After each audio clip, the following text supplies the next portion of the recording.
Boa noite, irmãos.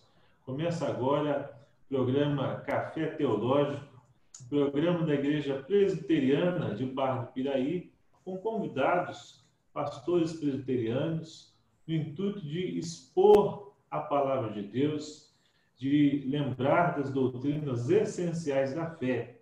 E nós estamos estudando a Confissão de Fé de Westminster. E hoje nós falaremos do capítulo de número 15, do arrependimento para a vida. Está conosco o reverendo Adriel, lá da Igreja Presbiteriana de Barra Mansa, a primeira igreja presbiteriana de Barra Mansa. Reverendo. Boa noite, né? Boa noite a todos. É uma alegria, né, poder participar desse café teológico, né? E agradeço o convite, né, que o pastor Ítalo me fez, e é uma alegria realmente estar aqui com os irmãos, podendo conversar assuntos tão importantes para a nossa vida cristã, né? Deus nos abençoe em nome de Jesus. Amém. Nós que agradecemos. Então, hoje, o texto que nós vamos ler é o texto da Confissão de Fé, no capítulo 15, do arrependimento para a vida.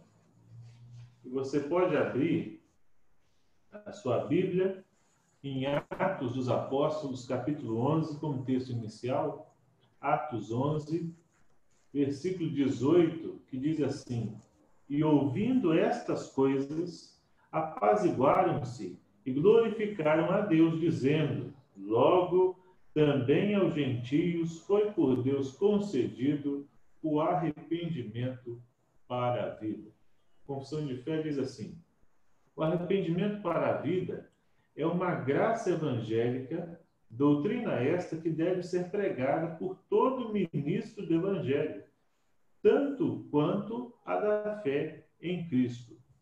Reverendo Adriel, como a gente entende essa doutrina do arrependimento para a vida?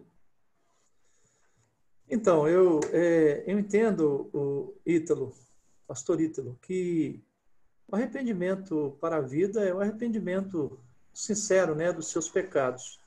Eu acho que é muito importante a gente falar primeiro o que é arrependimento. Arrependimento é mudança de mente, né? A palavra vem do grego, metanoia, e significa mudança de mente que leva a uma mudança de atitudes. Então, a pessoa arrependida, né, realmente arrependida, ela muda a sua maneira de entender, de pensar, e ela busca mudar de vida, ela busca mudar de atitudes, né, para não cometer mais erros. Né? Em relação ao pecado, né, o arrependimento, ele produz vida. Né? O texto que foi lido aí, o texto de Atos dos Apóstolos, né, fala sobre essa questão. Né? Então, é concedido por Deus a graça do arrependimento àqueles que, depois de ouvirem a palavra, a mensagem, resolvem mudar de vida. O arrependimento para a vida, na verdade, é a conversão, é a mudança, né, de atitude para com Deus e também para com o ser humano, evidentemente. Esse é o meu modo de entender. E aí, no segundo parágrafo, nós lemos assim: movido pelo reconhecimento e sentimento, não só do perigo, mas também da impureza e odiosidade de seus pecados, como contrários à santa natureza e justa lei de Deus, e aprendendo a misericórdia divina manifestada em Cristo aos que são penitentes, o pecador, pelo arrependimento, de tal maneira sente e aborrece os seus pecados, que, deixando-os, se volta para Deus, tensionando e procurando andar com ele em todos os caminhos dos seus mandamentos. Então, a segunda pergunta que nós temos qual a diferença entre o arrependimento e o remorso? Então, entendendo as duas coisas, né? Eu gosto muito de dois versículos que falam sobre essa questão, pastor. Primeiro é o que está lá em Marcos capítulo 1, versículo 15, quando então João Batista, né, o precursor de Jesus, ele sai pregando arrependimento. E ele dizia assim: o tempo está cumprido e o reino de Deus está próximo. Arrependei-vos e crede no evangelho. Então, quer dizer, mudem de mente, mudem de atitude e creiam no evangelho. Então, só retomando aqui a primeira pergunta, esse de fato é o arrependimento para a vida. Crer no evangelho muda tudo. E um outro ponto aí, um outro versículo que é ligado a este, muito interessante, porque João, ele pregava arrependimento, porque o reino de Deus estava próximo. Jesus, então, assume o ministério, dizendo assim: aprendei o que significa misericórdia quero e não holocaustos, pois não vim chamar justos, e sim pecadores ao arrependimento. Então, algumas pessoas cometem pecados assim terríveis, né? E mesmo que não sejam terríveis, eu acredito que a frequência desses pecados, no decorrer do tempo, vai causando um peso sobre a pessoa, sobre a alma da pessoa. E isso gera um sentimento de culpa. O sentimento de culpa seria o remorso, né? O sentimento de tristeza, né, seria o remorso. Então, o pecado, ele traz tristeza. A gente costuma dizer, e costuma ouvir isso na igreja, né, dos irmãos, que não tem diferença de pecado. Eu entendo que não tem diferença de pecados para Deus. Para Deus, pecado, é desobediência. Deus, ele está além do mundo, ele está além do pecado, do nosso pecado. Então, para Deus não tem diferença, mas para nós tem toda a diferença.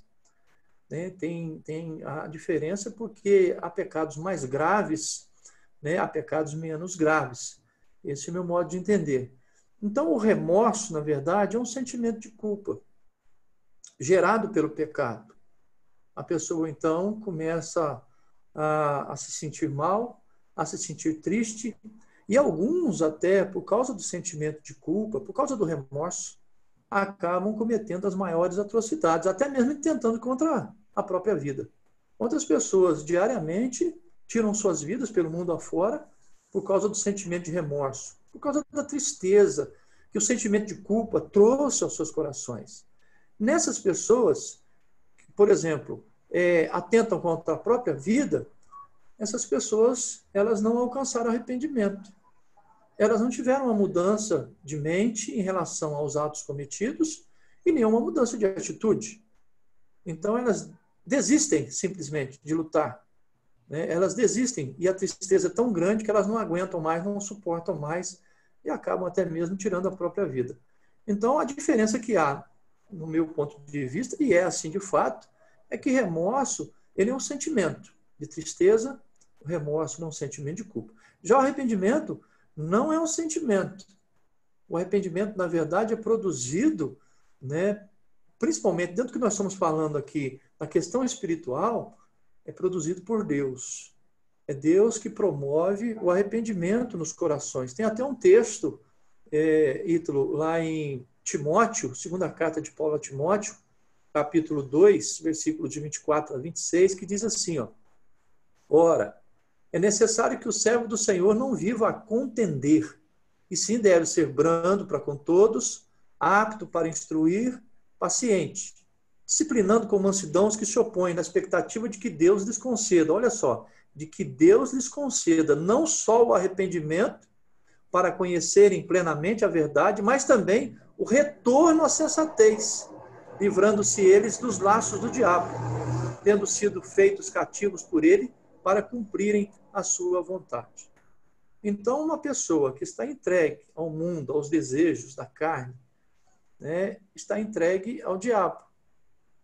Né, e a grande artimanha dele é realmente produzir confusão e tristeza nos corações. Isso afasta as pessoas de Deus. O pecado afasta as pessoas de Deus. Mas Deus chama as pessoas ao arrependimento, para crerem no Evangelho, como foi lido aí antes, como foi falado antes. Então, eu creio que a diferença que existe entre remorso e arrependimento é esta. O remorso, ele não traz mudança. Pelo contrário, ele só piora as coisas. É um sentimento de culpa que vai eclodindo, né? De dentro para fora, o coração, a alma do indivíduo. Já o arrependimento, não. O arrependimento, ele traz mudança. Mudança de pensamento, mudança de atitude e livramento da morte. Leva realmente a uma vida real, né? A vida com Deus. Ok? Certo. Espero que tenha sido claro, né? Biblicamente, nós temos até um exemplo, né? Pedro e Judas, por exemplo. Sim. Pedro, né, negou Jesus, mas ele se arrependeu, né? Até Isso. Jesus fala lá, né, no Evangelho de João, no último capítulo, né, que Pedro teria uma morte, né, e antes ele fazia o que ele queria, mas depois ele seria levado onde ele não queria. Quer dizer, a fé que ele teve no Senhor Jesus, né, se materializou tanto no final que ele, até alguns estudiosos dizem, né, que ele foi para ser crucificado, foi morto crucificado, e ele falou: olha, eu não sou digno de ser crucificado da mesma maneira que o meu mestre. E aí alguns dizem que ele foi crucificado de cabeça para baixo, né? Então, olha só, aquele que negou Jesus, né, teve medo ali no primeiro momento, no final da sua vida, ele completamente diferente, né? Então, isso é o arrependimento. Já Judas Iscariotes, ele teve tristeza pelo que ele fez, mas ele teve só remorso, né? Então, biblicamente, tem esse exemplo aí, né, Ribeiro? É verdade. Um outro exemplo, Ítalo, é o exemplo do filho pródigo, né? Ele saiu, gastou toda a fortuna do pai, a herança que, na verdade, né, já lhe cabia, e ele exigiu que lhe fosse dada. E lá longe, depois de perder tudo, ele teve um sentimento de culpa, que seria o remorso, porque vem a tristeza, né? Aquele, quando cai a ficha. E lá o texto diz que ele, caindo em si, né? Ele viu a sua situação, caindo em si, ele voltou para o pai arrependido e foi reconciliado ao seio da sua família. Se ele não tivesse se arrependido, ele não teria voltado. E é interessante, porque muitas vezes o problema do remorso leva a uma atitude de orgulho, né? A pessoa orgulhosa, ela não se arrepende, ela não pede perdão. E aí que está o problema. Certo. E aí, quando nós chegamos no terceiro parágrafo, né, desse capítulo, nós lemos assim: ainda que não devamos confiar no arrependimento como sendo, de algum modo, uma satisfação pelo pecado, ou em qualquer sentido a causa do perdão dele, o que é ato da livre graça de Deus em Cristo, contudo, ele é de tal modo necessário aos pecadores que sem ele ninguém poderá esperar o perdão.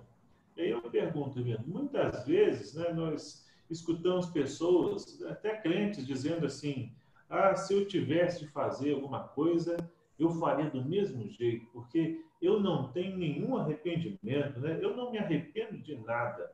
Essa atitude corresponde ao padrão bíblico? Reverendo, eu creio que não, de maneira nenhuma. Porque o crente, né, como foi falado aí, o crente, ele tem sempre essa disposição, né, para o arrependimento. Ele reconhece os seus pecados, a sua miséria. Na verdade, o crente mesmo, convertido, né, o cristão transformado pelo Evangelho do Senhor Jesus Cristo, ele tem um coração arrependido o tempo todo, ele reconhece os seus pecados. E tem um detalhe muito importante: ele não fica se gabando porque fez isso ou fez aquilo, né, que desagradou o Senhor. Tem pessoas que ficam aí, muitas vezes, dando testemunho, né? Ah, eu fiz isso, eu fiz aquilo. Eu sei que, às vezes, é para mostrar a graça de Deus, mostrar o poder de Deus, né, ocorrido em suas vidas, mas, né, nós não vivemos assim. Então, essa ideia de que, assim, eu não me arrependo do que eu fiz, eu creio que nós não podemos nos arrepender de coisas boas, evidentemente, né? Mas do mal, das práticas ruins, nós temos que sempre nos arrepender, buscar a presença de Deus, né? E pedir perdão. Só assim, na verdade, só assim haverá perdão de fato. Tá? Então, é o que você leu aí agora aí sobre essa questão, né? Ainda que não devemos confiar no arrependimento como sendo, de algum modo, uma satisfação pelo pecado, né? Ou qualquer sentido a causa do perdão dele, né? Então, sem ele, na verdade, também não há perdão. Por quê? No momento em que eu me arrependo e eu resolvo mudar de vida, né? Dizendo, não vou fazer mais isto, né? Então, eu estou confessando sinceramente, né, que houve uma mudança. Agora, tem que haver uma mudança de fato. Né? João escreve na sua primeira carta, né? Não pequeis. Se todavia alguém pecar, nós temos advogado diante de Deus, que é Jesus Cristo, o justo. E ele intercede por nós. Então, a ordem é para não pecar. É para não pecar. Mas se errarmos, se pecarmos, nós devemos buscar a Deus e, arrependidos pelos pecados, devemos confessar. E não somente confessar a Deus também os nossos pecados. Eu creio que devemos pedir perdão às pessoas que nós, de repente, ofendemos. Né? Isso é terapêutico, é benéfico e é abençoador.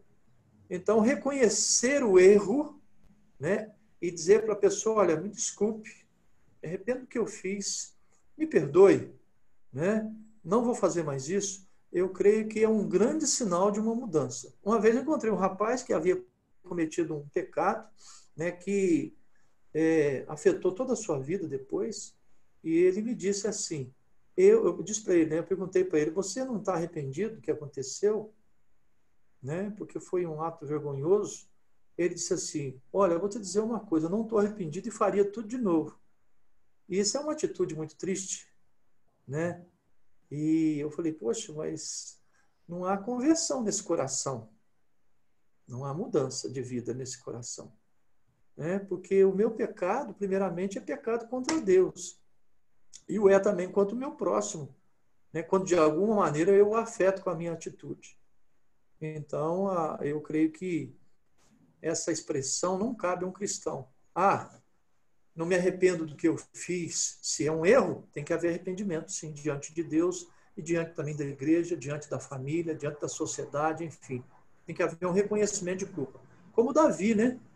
Davi diz assim, pequei e fiz o que era mal perante os teus olhos, lá no Salmo 32. Então, ele reconhece o seu pecado. No Salmo 51, ele reconhece o seu pecado e pede perdão.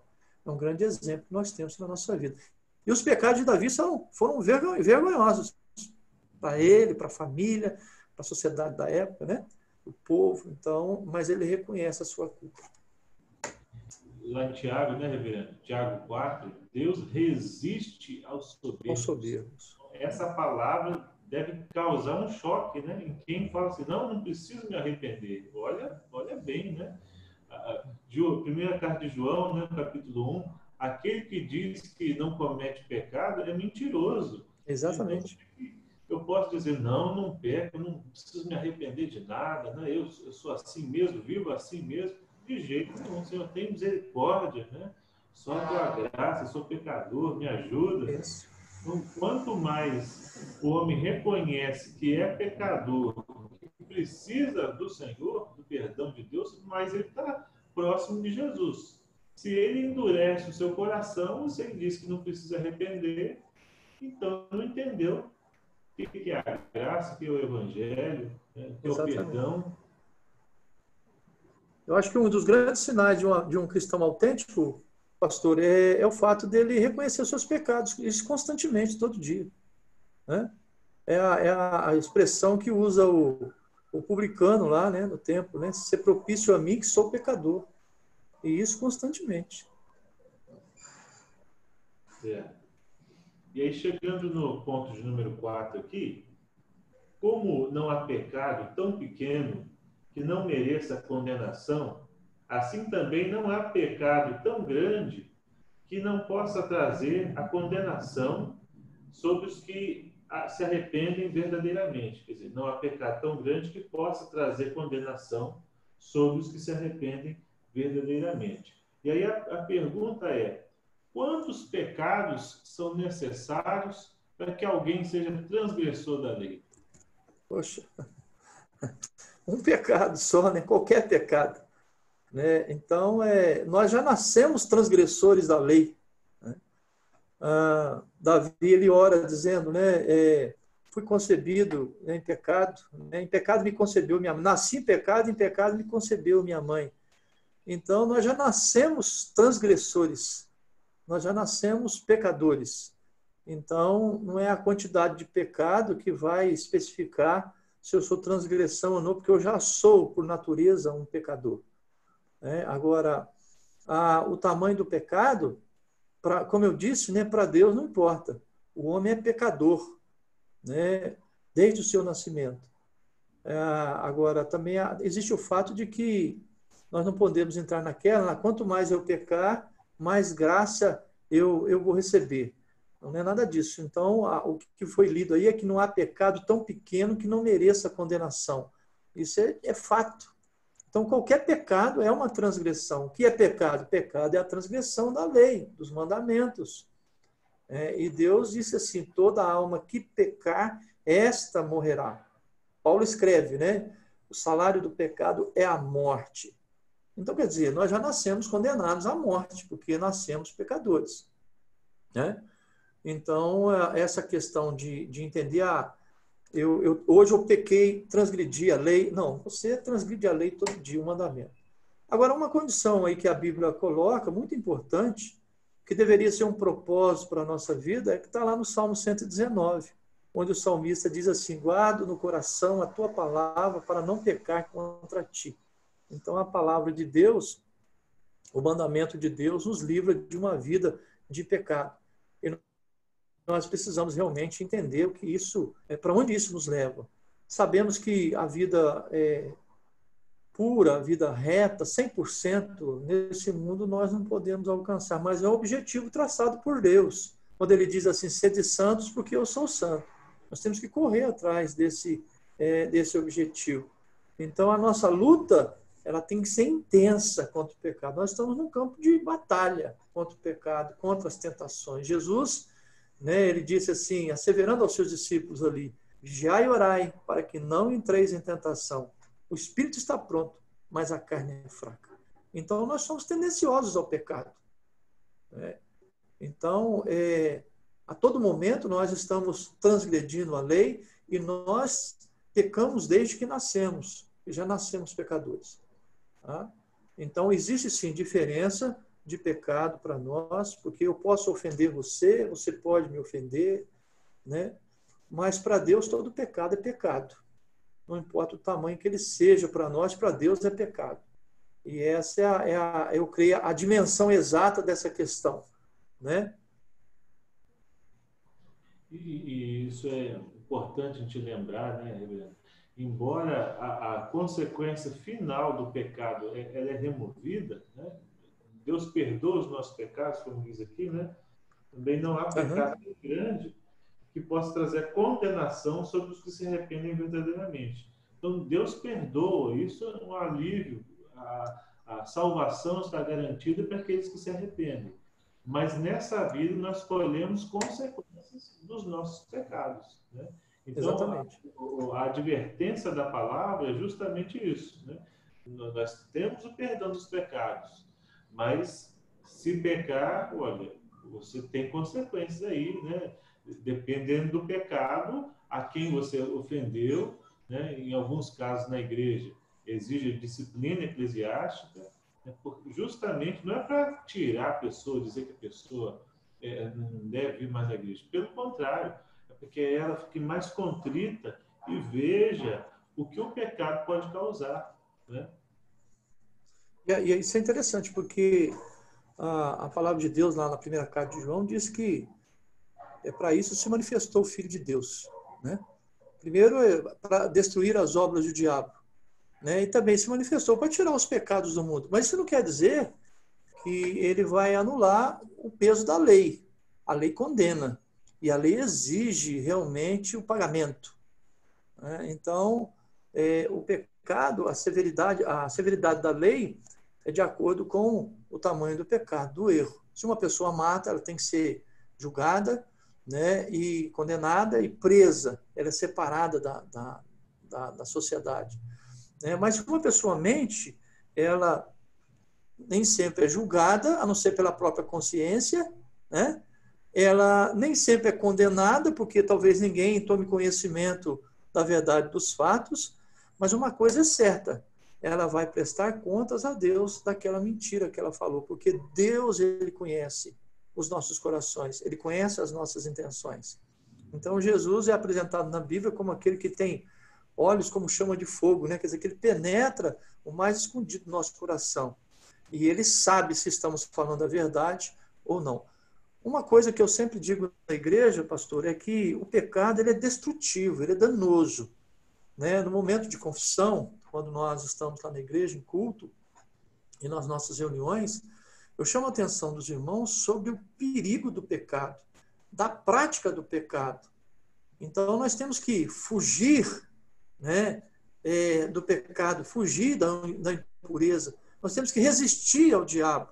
E Deus nos dá meios, né, para fazermos isso, os meios de graça, a oração, a leitura da Bíblia, né, a adoração comunitária, né, os estudos que nós fazemos na palavra de Deus. Então, são meios que Deus nos proporciona. Esse momento aqui, por exemplo, é uma maneira, né, especial, né, de entender, né, aquilo que Deus quer para nós, ou seja, uma vida pura, uma vida santificada. Né? Então, nós devemos investir mesmo esforços, né, contra o pecado. Temos que eliminá-lo da nossa vida, né? Se algo realmente nos prejudica nesse sentido, nesse aspecto, né, nós temos que entender que nós temos que lutar contra, nós temos que eliminar da nossa agenda, do nosso vocabulário, né, nós temos que eliminar do nosso coração, da nossa alma e viver tão somente para Deus. Essa é, na verdade, a proposta bíblica. Esta é a proposta. Jesus disse, né, voltando lá àquele versículo, né, do Evangelho, que ele veio chamar não justos, mas sim pecadores ao arrependimento. Então, ele veio nos chamar ao arrependimento. Eu sempre digo que Jesus ele veio para nos abrir os olhos em relação a Deus, né, e veio fechar os nossos olhos em relação ao pecado. Então, nós temos que evitar o pecado de todas as formas. Certo.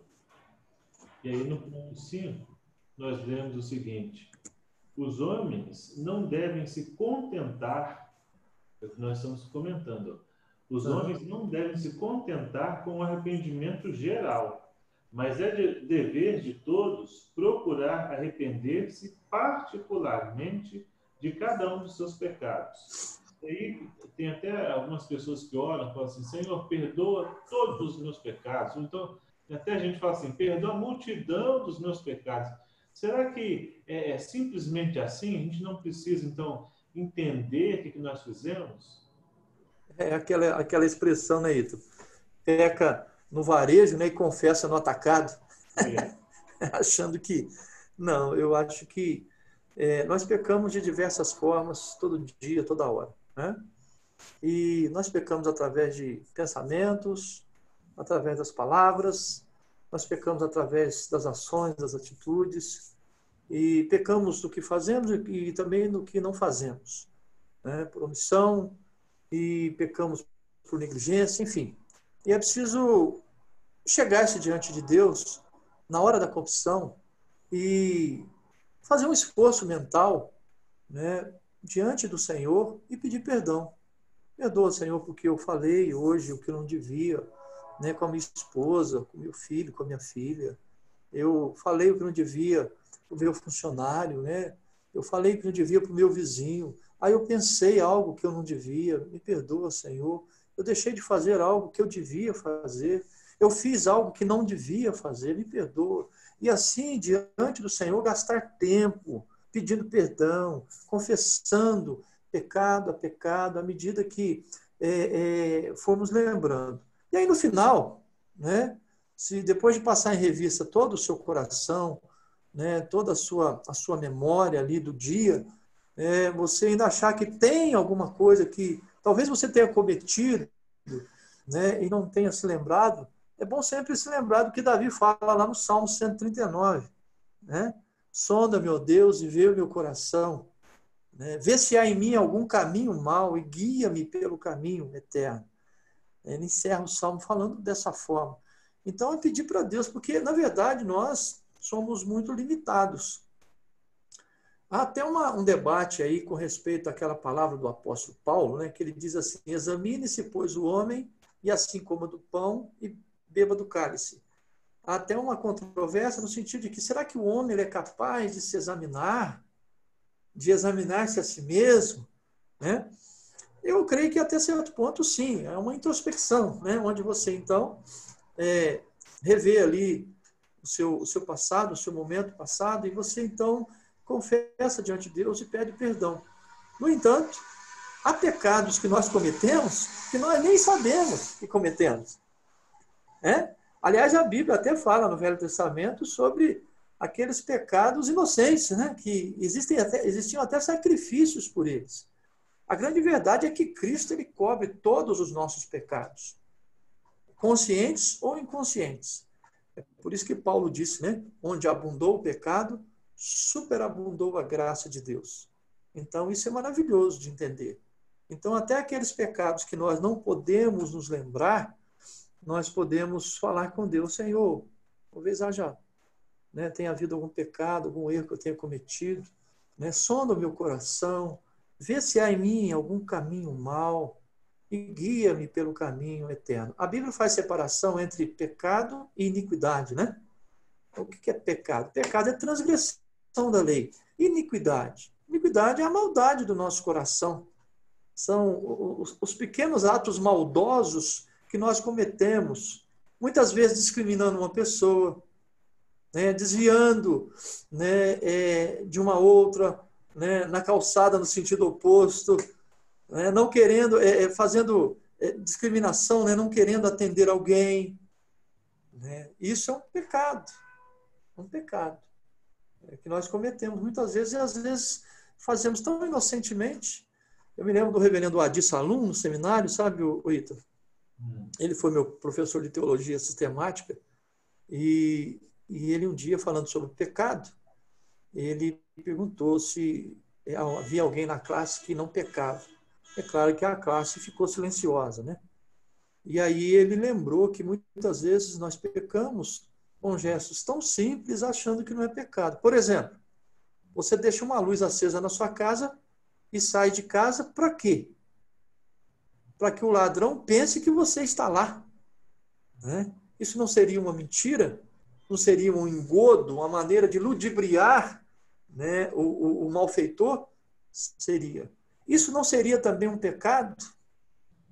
Então, a nossa compreensão do que é pecado e do que não é muito limitada. Então, nós precisamos da ajuda de Deus, que vê tudo, vê o escondido no nosso coração, na nossa alma, e humildemente, arrependidos, nós devemos pedir para Ele: Senhor, vê se há em mim algum caminho mau e guia-me pelo caminho eterno. E confessar todos os pecados. Nada de pecar no varejo e confessar no atacado, que isso está errado. Perdoa a multidão dos meus pecados, né, para abreviar o tempo da oração. Isso não existe. E isso envolve envolvimento com a palavra, né? Envolve dedicação, né? Porque quanto mais nós nos aprofundamos na palavra, é como uma lupa, né, que vai mostrando que cada vez mais nós somos pecadores. Então, talvez a gente não perceba certas coisas, mas às vezes alguém chama a nossa atenção, fala assim: olha, tá vendo isso aqui? Aí você fala assim: olha, eu estava fazendo errado isso aqui.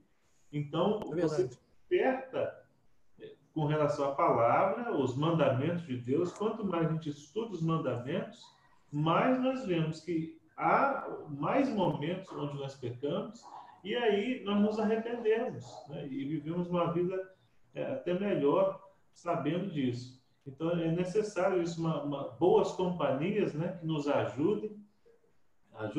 A Bíblia até fala para a gente confessar os pecados uns aos outros, né? A gente tem que ter mesmo uma pessoa, um amigo, um irmão, falar: oh, meu irmão, me ajuda aí. Você viu isso? O pastor, né, presbítero fulano. Porque hoje em dia parece que é o contrário, né? Se você fala assim: oh, meu irmão, você fez isso errado. Eu fazer isso errado. Então, tem gente que até se ofende porque você fala a verdade.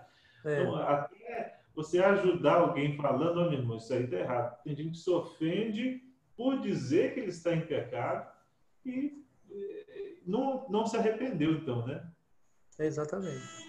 Tem pessoas que têm reações assim, né? Porque até nós, pastores, né, enfrentamos muito disso, né, reverendo? Porque você tem até que tomar certo cuidado hoje em dia para falar algumas coisas para algumas pessoas, porque as pessoas estão assim, né? Elas são mais agressivas. Tem pessoas muito acessíveis, na verdade, mas outras nem tanto, né? Eu acho que nós temos que nos apegar mais à palavra de Deus, porque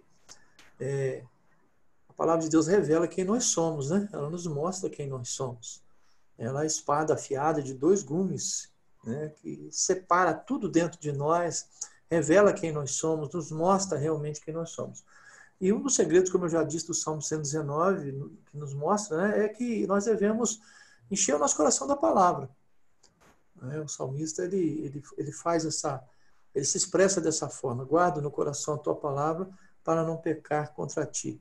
Né? Existe também o versículo lá no Salmo 119, que como poderá o jovem guardar puro o seu caminho? O jovem, o idoso, né? A criança, de todas as idades, né? Observando segundo a tua palavra. Eu acho que, se não me engano, essas citações são sempre assim, né? Às vezes cai no esquecimento. Né? Eu acho que foi de Dwight L. Moody que disse, né?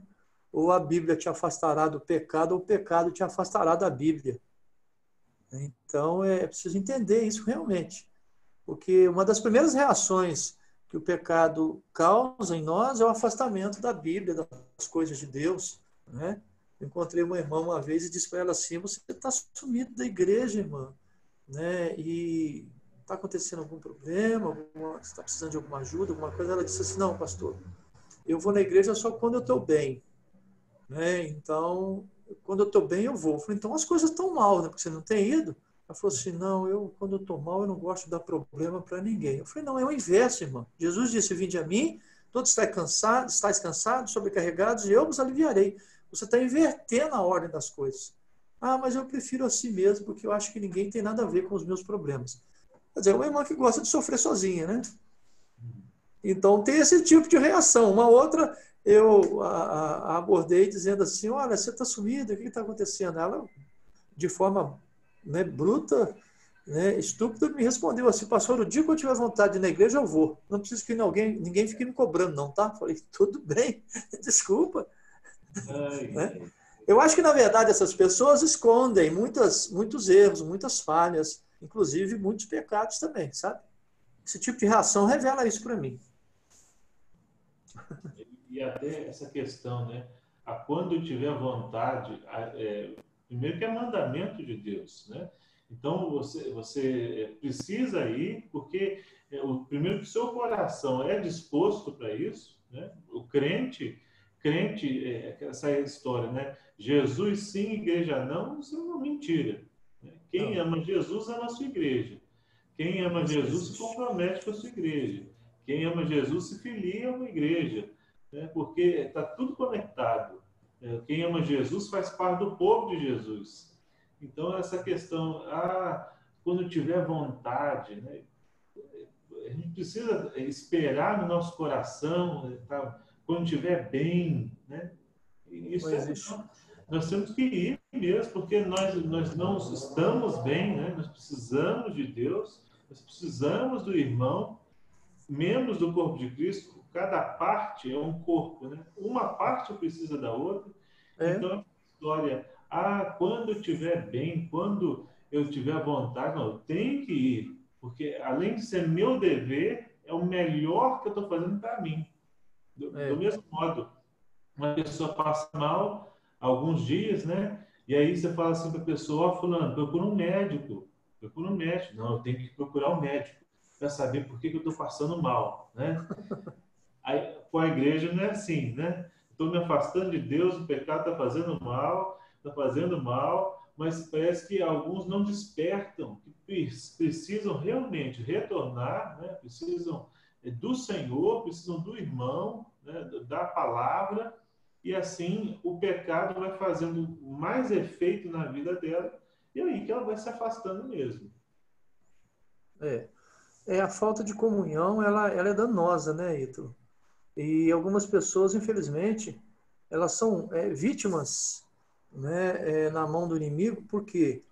Porque o inimigo engana o sentimento dessas pessoas, o entendimento dessas pessoas, ludibria suas mentes, convencendo-as de que a igreja não é importante, né, de que a Bíblia não é importante, né, de que a palavra pregada não é importante, e elas então acabam procurando outras coisas. Né? Alguém já disse que o coração do homem é uma fábrica de ídolos. Né? Paulo ele fala muito da questão da substituição na Bíblia. Né?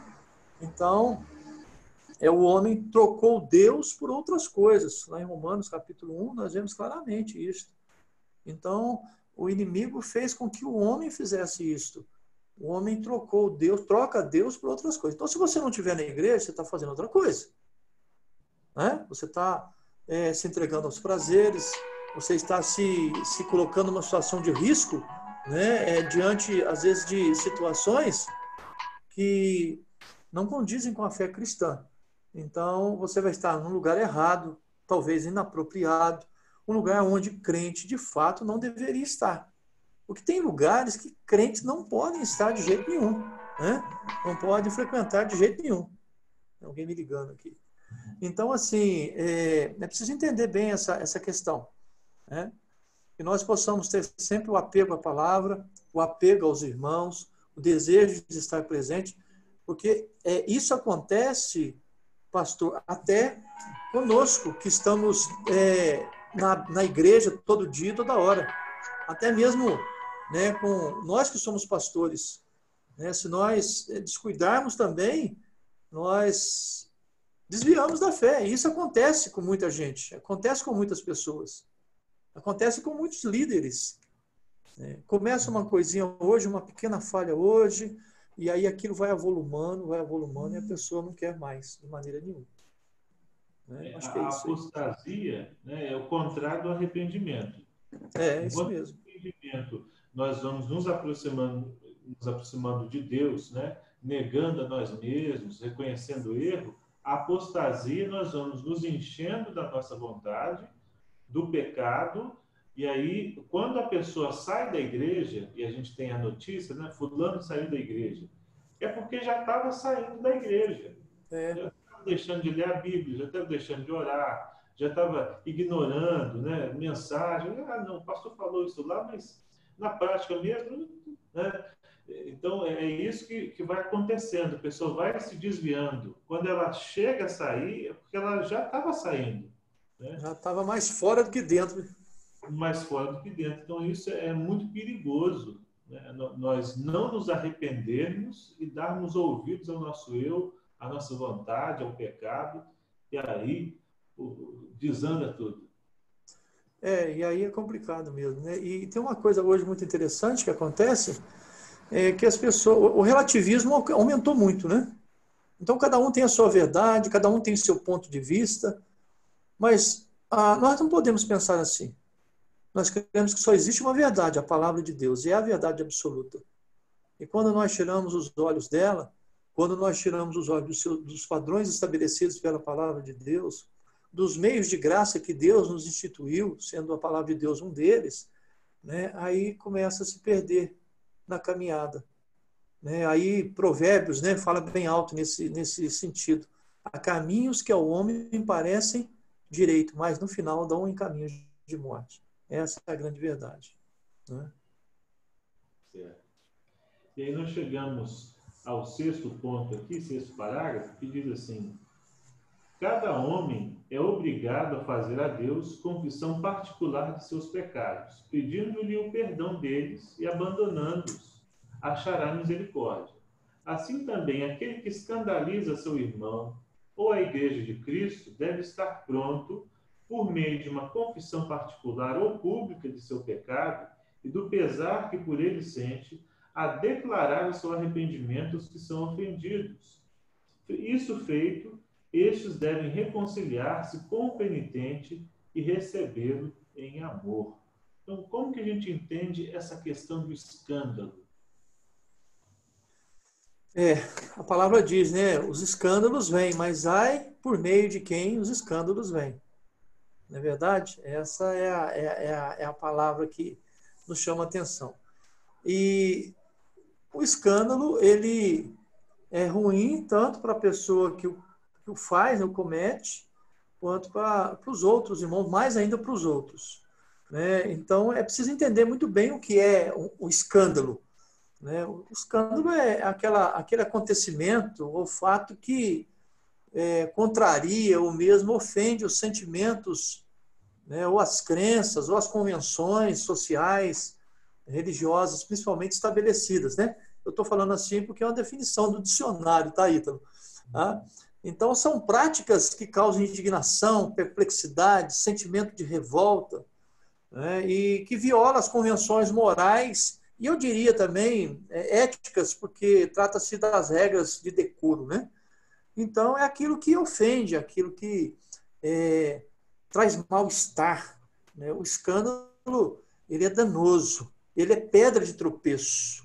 O escândalo é uma pedra de tropeço. Né? E quantas pessoas deixam a igreja, né, por causa dos escândalos? Quantas pessoas, né, acabam esfriando na fé por causa dos escândalos? O escândalo vem através de uma mentira, através de uma atitude errada, através de uma posição equivocada, né? Através de algo que você faz achando que ninguém está vendo e, de repente, hoje em dia, você é flagrado, né, por uma câmera, por uma filmadora. Né? Então, hoje, o mundo nos apresenta uma quantidade de escândalos aí tremendas. E na igreja, o escândalo, ele é extremamente danoso. Ele é extremamente danoso. Tá? Então, é preciso tomar muito cuidado, né, com o escândalo na nossa vida. Então, a Bíblia nos chama a santidade, a pureza, a retidão, ao comportamento sadio, moral e ético. Né? O crente, ele tem virtudes, né, que vêm de Deus, né, para a sua vida. Né? O crente se alimenta do fruto do Espírito. O crente, ele é respeitador, ele é honrado. Né? E o crente, ele evita de todas as formas um mau testemunho, né, que se torna um escândalo.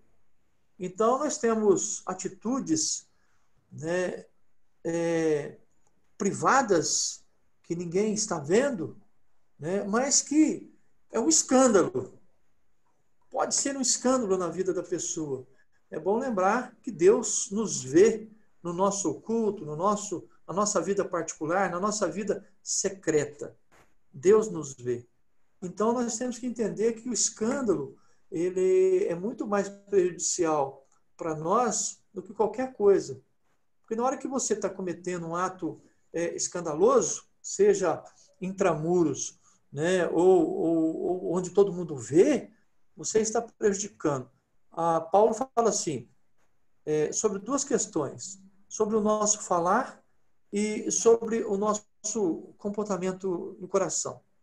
Ele diz, não saia da vossa boca nenhuma palavra torpe, mas somente palavra boa, que promove edificação e dê graça aos que te ouvem. Está lá em Efésios 4, 29. E no 30 ele diz assim, e não entristeçais o Espírito Santo de Deus, no qual foste selados para o dia da vossa redenção. Então, aí nós temos algo que pode escandalizar. Né? Às vezes nós pegamos aí crentes falando coisas que crentes não podem dizer. Nós pegamos crentes em lugares que não podem estar, fazendo coisas que não deveriam fazer, né? Vendo coisas que não deveriam ver, tomando atitudes que não deveriam tomar. São coisas escandalosas. Então nós cometemos um escândalo contra Deus, contra o Espírito Santo, nós cometemos um escândalo contra o nosso irmão, né? Contra a nossa fé, a nossa crença. E o escândalo, ele é extremamente prejudicial à igreja. Hoje, uma das formas que eu acho que escandaliza bastante, Ítalo, né, principalmente a igreja, é aquilo que é postado nas mídias sociais, né, nos grupos sociais. Às vezes a gente vê coisas no Facebook aí que é de arrepiar os cabelos. A gente recebe mensagem no WhatsApp que é realmente coisas que nós não deveríamos receber e muito menos os outros deveriam nos enviar, né? São pecados, né? São atitudes dantescas, né? São coisas que realmente fazem mal para o nosso coração. Então, o escândalo deve ser evitado a todo momento, porque ele é extremamente danoso para a vida em sociedade. E eu diria para a vida em particular também, para a minha vida pessoal. Porque nós temos uma consciência, e Paulo adverte, né? Muitos pecando contra a consciência vieram a naufragar na fé. Então, é preciso ter muito cuidado. A consciência é onde o Espírito Santo age, é onde o Espírito Santo trabalha, né? Então, nós temos que ter muito cuidado para não sermos escândalo e nem provocarmos escândalo para os outros. E uma coisa importante nesse ponto da confissão fala, o arrependimento quando há o escândalo, né? Tem gente que faz o escândalo, né? Que é a pessoa que publicou, falou alguma coisa e foi, gerou uma polêmica, uma proporção, aí depois a pessoa se afasta, né? Não, o que nós lemos aqui na confissão é que a pessoa sendo confrontada, ela precisa expor. Se for particular, escandalizei o pastor Adriel. Então, eu vou ao pastor e peço perdão para ele, né? E aí, tanto a pessoa que escandalizou como a escandalizada precisam agir conforme cristãos, né? Perdoar um ao outro e restaurar o relacionamento, né? Se foi contra na rede social, o que deveria ser? A pessoa retirar a publicação ou até fazer uma publicação pedindo desculpas, né? Mas não se vê isso hoje em dia. Não. Em Mateus 18, 7, né, diz assim, ai do mundo por causa dos escândalos, porque é inevitável que venham escândalos, mas ai do homem pelo qual vem o escândalo. Então, nós já vemos por aí que é prejudicial. É inevitável que os escândalos venham, mas ai do homem pelo qual vem o escândalo. Então, o arrependimento, o pedido de perdão, né, público, ou diante da pessoa ofendida, é muito importante. É o reconhecimento do erro, né? É o reconhecimento do erro. Paulo até fala algo interessante sobre o escândalo na pessoa de Jesus, né? Ele diz assim, nós pregamos a Cristo crucificado, escândalo para os judeus, loucura para os gentios, né? Então, devemos entender bem essa passagem, porque Jesus... Alô? Tá me ouvindo, Ítalo? Estou ouvindo. E está tudo ok. Oi? Estou ouvindo. Tá ouvindo? Sim. É que aqui você saiu do ar para mim. Ah, tá. Não entendi por quê. Né? Mas tá me vendo também, né? Estou. Bom, tudo bem. Então, assim, nós precisamos entender bem essa passagem, porque Jesus, ele foi escândalo, ele é escândalo até hoje para muita gente, né? É verdade. Então, assim, é inevitável que os escândalos venham, né? Mas é por meio de quem vem o escândalo. Mas isso não quer dizer que Jesus, né, está nesse rol aí. Nós estamos falando de coisas que estragam a comunhão, né, que trazem mal-estar para a sociedade ou para a igreja de uma forma geral. Isso. Amém? A palavra que resolve muita coisa que nós temos visto, né, hoje, arrependimento. Arrependimento. Né? Pessoa que se arrepende, pessoa que pede perdão. Sempre o pecador arrependido é bem-vindo. Né? Essa é a essência do cristão, aquele que está sempre arrependido, né? Que sempre busca o arrependimento. Então, irmãos, nós estamos chegando ao final do nosso estudo. Quero agradecer mais uma vez ao reverendo Adriel e pedir que o reverendo Adriel dê as suas colocações finais sobre o assunto, né? E você que está nos assistindo, dê o seu like aí no vídeo, se inscreva no canal, ative o sininho, porque aí sempre que nós tivermos um novo estudo, um novo vídeo, você receberá as notificações do vídeo. Reverendo Adriel.